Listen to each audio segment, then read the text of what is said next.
Okay. What's going on, people? It's your boy Brandon Brevon Towns, host of that show called Sports Plus Life. And you already know what's going down today. So say what and say what. And turn it off, turn it all the way off. Yeah.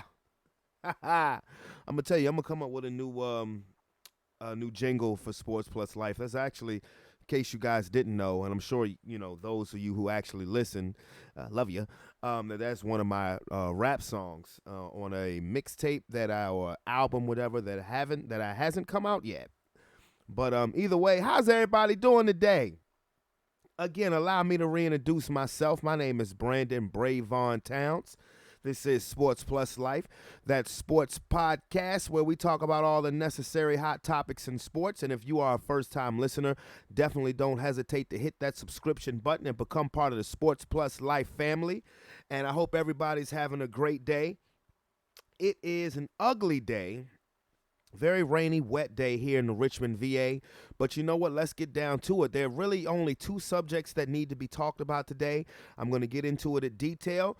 And today is Tuesday, February the 25th, 2020. And again, like I said, there were subjects, really just two subjects that I need to get into in detail. And without further ado, let's get to it. All right, we're going to start off with the events that happened this past Saturday night at the MGM Grand in Las Vegas, Nevada. The heavyweight championship fight between Deontay the Bronze Bomber Wilder and Tyson the Gypsy King Fury. Well, I'm just going to keep it like this. If you listen to my last podcast, which was done the Friday, the day before the fight, I said I'm rooting for Deontay Wilder, but if you ask me logically who I thought was going to win the fight, I would have to say Tyson Fury, unless Deontay Wilder switched his style up. What did we end up getting in this heavyweight championship fight? We ended up getting a one-sided ass whipping. Man, Tyson Fury beat the shiznait out of Deontay Wilder. I mean, you talking about stunned? It looked nip and tuck the first two rounds. What I noticed, which led in from the day before on Friday, is that the weigh-in. Tyson Fury weighed 273 pounds, and I'm like, oh, Lord, why'd he do that? Coming in 16 pounds heavier than he did their first fight in December of 2018. On the contrary, Deontay Wilder came in at 231 pounds, coming in 19 pounds heavier than he did in their 2018 first fight. But Deontay Wilder looked thick. He looked solid, looked, chiseled, statuesque. So I'm like, wow. And, Fury's not a bodybuilding type of fighter anyway. He looks fat. I mean, he does. When he gets in the ring, he looks fat, which makes him more remarkable because of the way he moves swiftly on his feet and how quick his hands are, given that size, that weight, all that he's carrying around with him. But, I mean, nobody knows your body more than you do. So, be that as it may, I looked at that and saying, man, I don't know. Deontay might be more powerful. Man, what happened? Tyson Fury came out and said that he was going to knock Deontay Wilder out. Now, he said that, the first fight, and he said that pretty much about, all of his opponents. And Tyson Fury is not known as a power puncher. The day before, the final press conference on Thursday, Deontay Wilder went as far as to say that you have pillows on your hand. Yeah, you're a pillow fighter. But what Tyson Fury did was absolutely brilliant. It was absolutely brilliant because what he would do is he absolutely came out and attacked Deontay Wilder from the opening bell. Like I said, it was nip and tuck the first two rounds. Deontay got in maybe a good shot or two. Tyson Fury landed a good shot or two, but Tyson Fury was clearly on the attack. And what he would do is he would lean all of that swamp fat, all of that 273 73 pounds of goo all over Deontay Wilder. And you really didn't see the effects until round 3. Until round 3 when Tyson Fury hit Deontay Wilder. And initially, I thought that he hit him maybe on the shoulders. Whatever the case was, Deontay Wilder went down. You got knocked the fuck He out, went man. down, and it was called a legal knockdown. Deontay Wilder looked at the official and looked at the referee, Kenny Bayless, to say, yo, that was an illegal hit. So when you looked at it on slow-mo, it looked like a borderline illegal shot because he caught him right around the back of the ear towards the back of the head. Be that as it may, it was just quick, clean enough to be scored as a knockdown. God f***ing damn it! And then after that, Deontay Wilder's legs were shot. He was wobbling around the ring like an old drunk for the next 4 rounds. And even when Tyson Fury wouldn't necessarily hit him, he was staggering, falling into the ropes, tripped over Tyson Fury's feet. He just did not look right. And, you know, I had some people over here to watch the fight, and his ear was bleeding. And I'm like, yo, what the hell is going on? His ear? I was like, wait a minute. Hold on. How crazy is this? Okay. You know, before the fight, you know, Jimmy Lennon Jr. introduced the 3 kings of the last era of heavyweight boxing, being Lennox Lewis, Evander Holyfield, and Mike Tyson. And I'm like, okay, wait a minute. You got a boxing match involving a guy named Tyson, and his opponent's ear is just bloody as I was like, wait a minute. I know I didn't see him bite him. So it came from that punch that sent Deontay Wilder to the canvas. And Deontay Wilder, like I said, just wasn't right. At first, they were saying busted ear. They were saying, well, at least after the fight, that it could have been a busted eardrum. And I'm like, damn, a busted. I mean, you know, that could explain the equilibrium. I think that messed up ear had a lot to do with what was going on with his equilibrium. Because if you watch the fight, after that 3rd round, Deontay Wilder, his legs was shot. Now, I'll get to this in a moment. He has another reason why his legs were shot after 3 rounds. Like I said, I'll get to that in a second. But after that 3rd round, Tyson Fury just was relentless. He was relentless. And like I said, he beat his ass. Biatch. He beat his ass. Because it wasn't just Deontay Wilder's ear that was bleeding. His eyes were swollen. He had a busted lip. He looked like he got his ass whipped. You got knocked the fuck out, He did. man. He looked like he got mugged in the back alley of a CVS and got the shit beat out of him and got his wallet took. That's what he looked like. I mean, honestly. And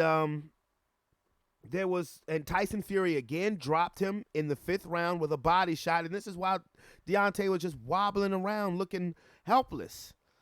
And then there came a point in the 6th round where Tyson Fury had Deontay Wilder on the ropes. You see all this blood on his neck coming down from his ear. And this man licked blood off of his ear. God damn! I mean, he licked it like he was licking something. If you saw a tongue actually look, he licked it like he was licking something else. These nuts. But I was like, whoa. You on some other shit, bro. Whoa. I'm like, you really are being a savage right now.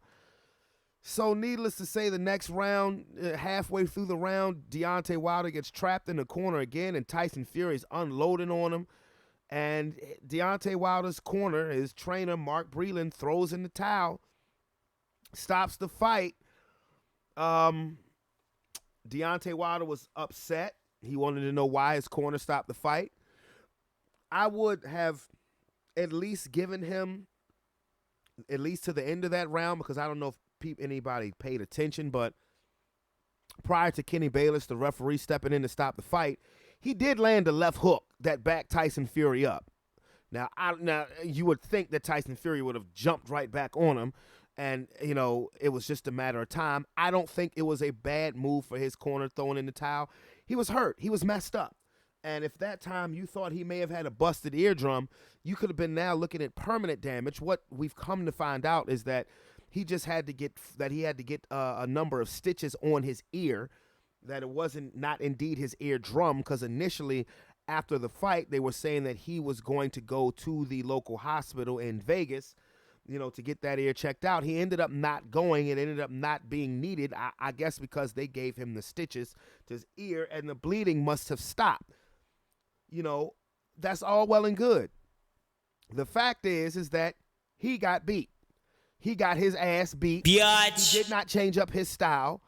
And Tyson Fury changed up his style because he just said, to hell with the boxing. I'm just going to come in and I'm going to maul you. I'm going to dog you. I'm going to make this an ugly fight. Yeah, Tyson Fury was smothering his punches to where Deontay Wilder could not get off his shots the way he wanted to. And it was definitely a brilliant game plan. The reason why I didn't get on, something told me don't get on here during the day and do a full podcast, particularly because I knew I was going to go into great detail about this fight. What everybody has been saying since Monday was, okay, we need to see Tyson Fury go up against Anthony Joshua. We need to see Fury versus Joshua. Biggest fight in British boxing history. All of the belts will be on the line. Wembley Stadium, 100,000 seats, blase. Pump the brakes. Pump the brakes, because there was a rematch clause in the contract that Deontay Wilder had 30 days to acknowledge of whether he wanted an immediate rematch, which would be a third fight with Tyson Fury. And, of course, Tyson Fury has to agree to it. Well, Deontay Wilder maybe took a day. Well, it took 2 days. And what he said was that there's definitely going to be a third fight. He wants an immediate rematch. And that the reason why his legs were so shot was because of the costume that he wore into the ring. Now, both of these fighters are very dramatic, sometimes over-the-top fighters, particularly when it comes to the ring walk. Tyson Fury, they were carrying his big ass. Look, I was saying the whole time, whatever contraption that he's sitting on, it has wheels, because ain't no way that two people is just going to carry his big ass sitting on a throne into the ring. It's very creative.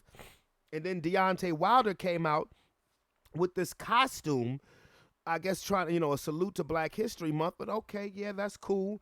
But, it looked like a cross between a Transformer costume, Black Panther costume, and a Tron costume. It looked very heavy, and come to find out it was battery operated because the lights would light up red. It's pretty cool, I thought. It's pretty cool. But dude, you're in a fight. I understand you want to have this notion of you being a warrior, gladiator, and stuff like that. But mind you, when those guys would march into their battle, there were no rules. Okay, they could do whatever they had to do to kill who they had to kill. Not just beat them, to kill them. Okay? So what Deontay Wilder said, and I quote, "There were a lot of things that went wrong leading up to the fight in the last minutes before the fight, but I accept full responsibility. I paid a severe price because my legs were how they were because of my uniform. My uniform was too heavy. It was 40 plus pounds. We had it on 10 or 15 minutes before we even walked out and then put the helmet on. That was extra weight. Then the ring walk, then going up the stairs. It was like a real workout for my legs. When I took it off, I knew immediately that the game has changed." Now, when I found that out last night, I immediately got on YouTube and did a Sports Plus Life Quickie. I thank you for the people who have commented on that. If I haven't already commented to you back in person, I will do so. But I said, you better be prepared, bro, because Tyson Fury is going to carry you. The media is going to carry you. This is going to seem like sour grapes to the umpteenth degree, and nobody is going to buy it. And for these reasons. One, you chose to put that costume on. You chose to. If you had put it on and you were walking around for 10, 15 minutes before you even started your ring walk and you realized how heavy that damn thing was, you should have took it off. You should have just took it off, kind of hydrated up a little bit, just do whatever you could do last minute to get your weight back, and just say, to hell with the costume. Maybe just worn the helmet, whatever. Two, why people are gonna carry you on this excuse. Two, everything that Tyson Fury said that he was gonna do to you in the fight, he did it. He did it. He did it. He said he was going to knock you out. He did. He didn't do it in the second round, but he knocked you out. And even though a technical knockout, I know you wanted to go flat out on your shield, but bro, you were getting, sometimes the job of a trainer is to protect you from yourself. Settle down just a little bit. I understand you feel like, okay, if you can, he said also, if I can give out the notion of me killing a man in the ring, I have to take that in reverse, meaning you'll be willing to die in the ring. Dude, your trainer's job is not to go in the ring and watch you get killed in the ring. That's not the job of the referee, is to watch you get killed in the ring. I get what you're saying. It sounds really heroic, and it sounds really brave, but dog, 3 boxers died last year. They're not going to let that happen, okay?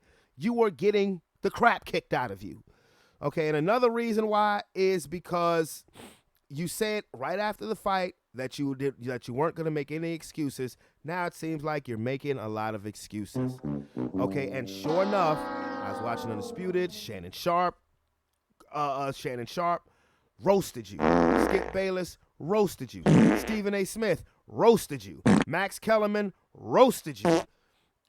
This morning on Get Up, Nick Wright, Greg Jennings roasted you. The only person who actually I heard came to your defense a bit was Colin Cowherd, but even he was like, "What you wear it for?" You know what I mean? Like, they say, because Colin Cowherd was saying how hot it was in the Staples Center before the main event, and then you coming with that huge contraption on. I'm like, dog, you know what? Sometimes you just need to cut with the antics, with the huge dramatic ring walk, ring entry. Have a rapper rap for you. Have on a sleeveless shirt or just a robe, and just get the hell in the ring. You don't need to do all of that bullshit that now is going to tire you out. And now people are saying, oh, really? No. People are saying, no, it wasn't your costume that beat you. It was Tyson Fury. And to my eyes, that's what it looked like. Look, I'm not going to sit here and say that you're lying about the costume, dude. I'm a fan of Deontay Wilder's. I'm a Tyson Fury fan, too. That's why I'm so happy to see the heavyweight division back in the forefront. But I'm not going to sit here and say that you're lying, because I didn't wear it. But I'm like, if you knew it was heavy, why did you even wear it? If once you put it on and you paced a little bit and you're like, oh man, this I may not want to do this, you should have took it off. You really should have took it off. And you know who is winning out of all of this? Who is the biggest winner out of a third fight around this summer between Fury and Wilder? The biggest winner is Anthony Joshua. God damn! Because Anthony Joshua, real talk, he don't want to fight neither one of them two. He doesn't. I don't know if this is for my real boxing fans, okay? And I hope I'm wrong about this with Anthony Joshua, because he appears to be a good fighter, but he won't beat Tyson Fury, period. He would have a better chance against Wilder, and Wilder would have a better chance against him. But this is for my real boxing fans. How many of you guys remember a light heavyweight by the name of Adonis Stevenson? Adonis Superman Stevenson, who recently, as of less than 2 years ago, suffered a severe injury in the ring as he was losing his light heavyweight championship of the world belt. The reason why I bring up Adonis Stevenson is because, and I want to say 2012, I want to say it was around 2012, maybe 2013, he beat the lineal light heavyweight champion of the world, a fellow by the name of Chad Dawson. Chad Dawson was the man at that point. He beat him. He knocked him out. So, of course, he becomes the lineal light heavyweight champion, had some belts. He was the man who beat the man, etc., etc.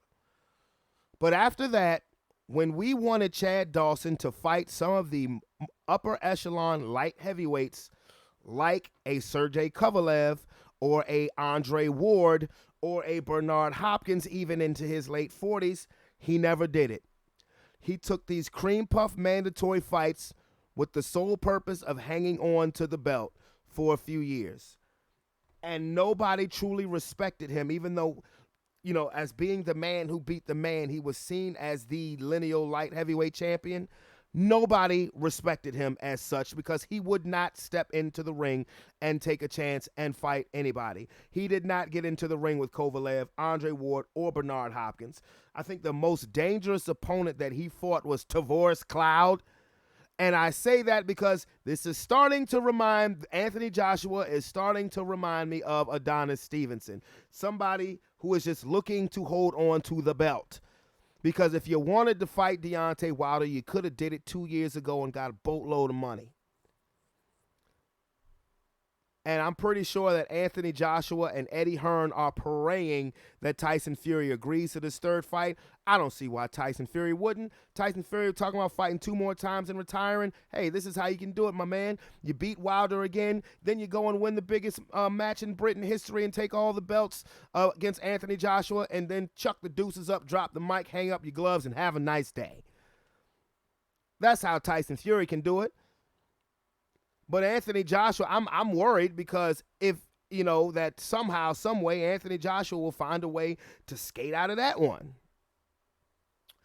But that is, I mean, it was a great night of fighting for in Vegas. Deontay Wilder, again, oh, man, you're going to bring all of this criticism on yourself. And I'm going to say this, bro, you better win. You had better win this third fight because Fury is going to come at you with insults outside of maybe calling you a nigga, and that is when doors aren't closed. Who knows what the hell he's calling you when he read that stuff yesterday. And I would be like, oh, really? If I was Tyson Fury, yeah, I would be pissed. I would like, oh, yeah. Bring his black ass back in the ring with me again. Come on.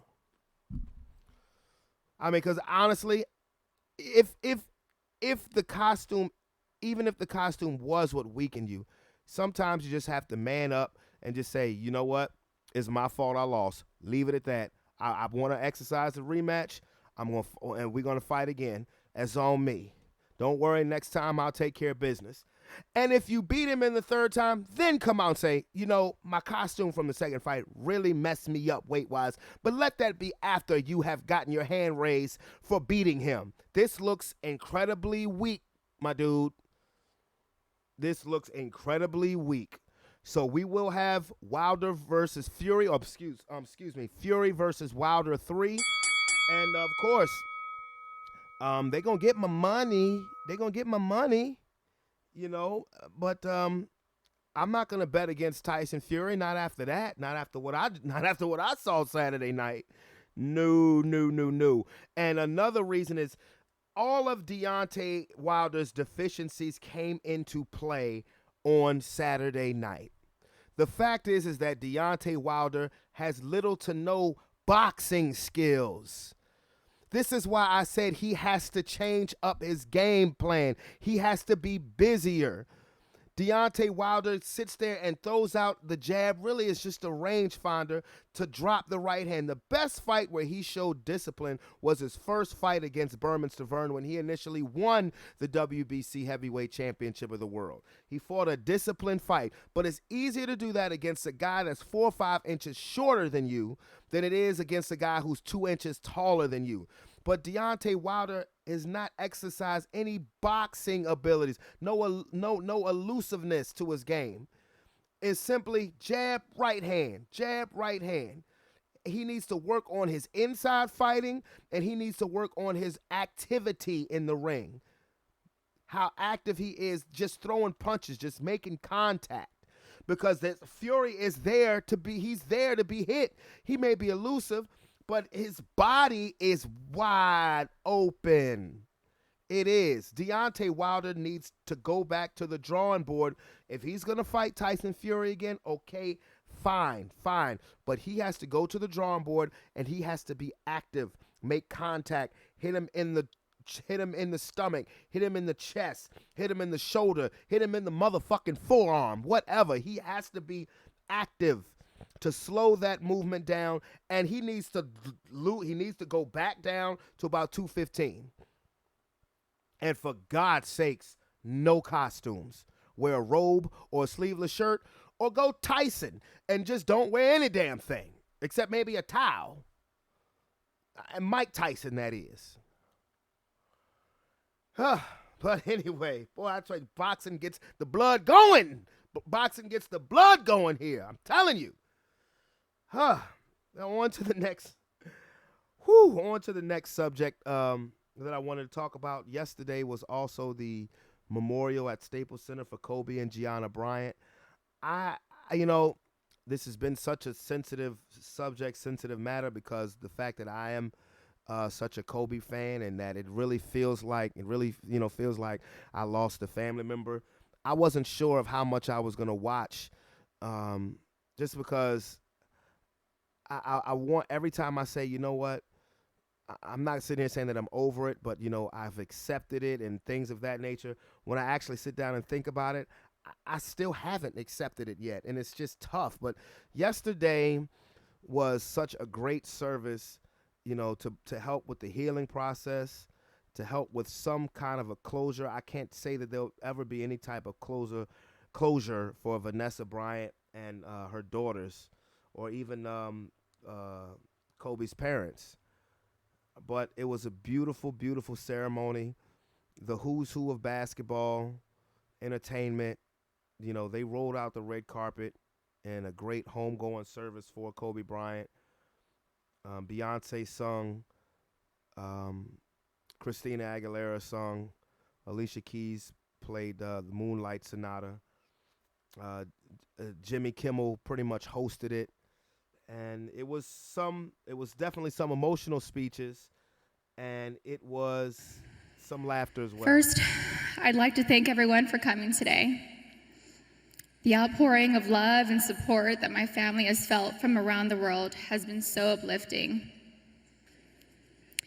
Gigi was confident, but not in an arrogant way. She loved helping and teaching other people things. At school, she offered the boys' basketball coaches to help give the boys' basketball team some pointers, like the triangle offense. She was thoughtful like him. They were so easy to love. Everyone naturally gravitated towards them. They were funny, happy, silly, and they loved life. God knew they couldn't be on this earth without each other.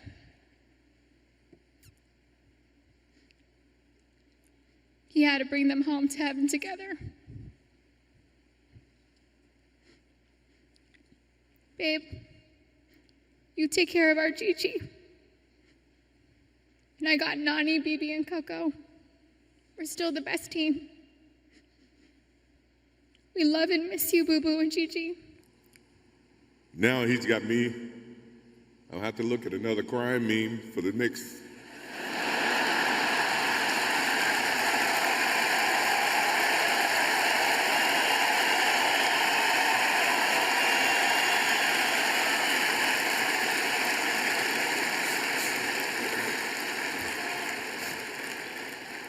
I told my wife I wasn't going to do this because I didn't want to see that for the next 3 or 4 years. That is what Kobe Bryant does to me. To live in the moment means to enjoy each and every one that we come in contact with. When Kobe Bryant died, a piece of me died. And as I look in this arena and across the globe, a piece of you died, or else you wouldn't be here. Those are the memories that we have to live with and we learn from. I promise you, from this day forward, I will live with the memories of knowing that little brother that I tried to help in every way I could. Please, rest in peace, little brother. Just know that we got your back, little brother. I'll look after things down here. I'll be sure to teach Natalia, Bianca, and Baby Capri all your moves and I promise I will not teach them my free throw techniques. But for now, I take comfort in the fact as we speak, Kobe and Gigi are holding hands, walking to the nearest basketball court. Kobe will show her some new Mamba moves today, and Gigi soon masters them. Kobe, your Heavens MVP. I love you, my man, till we meet again. Rest in peace, Kobe. That was, just excellent. It was beautifully done. Like I said again, the homegoing service for Kobe and Gianna Bryant, as well as the seven other souls who were on that helicopter. Michael Jordan. That's what got me. Michael Jordan. You never saw that side of Michael Jordan before. Not even at his Hall of Fame speech, he seemed bitter, surly, and petty at his Hall of Fame speech. Kind of an I told you so kind of moment. But Michael,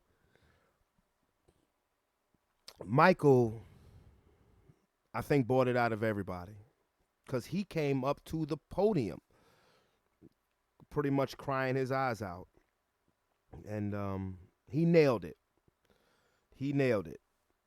If that was a game-winning jump shot, MJ nailed it. And the meme face was just that was funny. That was funny. And definitely the courage of Vanessa Bryant to get up in front of 20,000 people and address and tell the stories. One starting off with her daughter and then with her husband. That was absolutely great. Diana Taurasi got up and spoke. I can't pronounce the young lady's name who plays for the University of Oregon. She spoke and then actually went and played a college basketball game and set a Division I record. So shout out to her. Gino Auriemma spoke, the female basketball coach for UConn. And Rob Pelinka also had a great speech as well. Kobe Bryant's former agent, best friend, and the goddaughter to Gianna Bryant. But like I said, Michael Jordan did it for me, and Shaq was just Shaq. If there was ever a time where Shaq needed to be Shaq, that was it. There was one part that wasn't played. I'm pretty sure it's bleeped out now if you try to look at it, but if you watched it live, he was telling a story about how his Laker teammates were one day upset at practice because Kobe wasn't passing the ball, and Shaq told his teammates that he would talk to him, and he said, Kobe, there's no I in team. And Kobe said, yeah, but there's an ME in that motherfucker. And if you saw it live, it wasn't bleeped out. And then you saw Magic Johnson just dying laughing and Dwayne Wade laughing. It was beautiful. It was. If there was ever a time that Shaq needed to be Shaq, that was it. He nailed it. If those were 2 free throws, he iced them. He really did. He iced him. So maybe now, and it's been about a month, tomorrow will actually make a month since that awful tragedy happened. Maybe now we can start the healing process and try to add a chapter of closure to something that has shaken the world. Rob Pelinka said it best, that on January 26, 2020, the world got knocked off of his axis. I think that was spot on. I'm a Laker fan. I'm a lifelong Laker fan. And like I said, I feel like I lost a family member, as well as I'm sure the same way that millions and millions of people around the world felt when the tragedy happened with Kobe Bryant, his daughter Gianna, and 7 other souls on that helicopter that fateful morning in California. But like I said, now maybe we can add some closure to it. He went out the way a king should go out. He was, he had a service the way that a king, the way that a legend, the way that an icon should have. Broadcasted by many networks, ESPN, NBA TV, CBS, Fox, CNN. So rest in peace, Mamba. Rest in peace, Gigi. Go find that court up there in the clouds. Play that pickup game. And